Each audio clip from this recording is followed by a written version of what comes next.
સુરતના ઉધનામાં પાર્કિંગ બાબતે થયેલી તકરારમાં વકીલ પર જીવલેણ હુમલો થતા ચકચાર મચી ગઈ.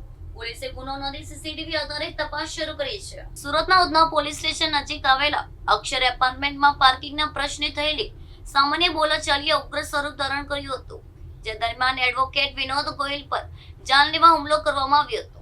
આ ઘટનાના પગલે સમગ્ર વિસ્તારમાં ભારે ચકચાર મચી ગઈ છે.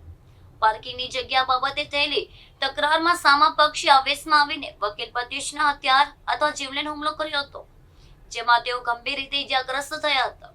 બનાવની જાણ થતાં સ્થાનિક પોલીસનો કાફલો ઘટના સ્થળે દોડી ગયો હતો અને ઇજાગ્રસ્ત વકીલને તાત્કાલિક નજીકની હોસ્પિટલમાં સારવાર અર્થે ખસેડાયા હતા.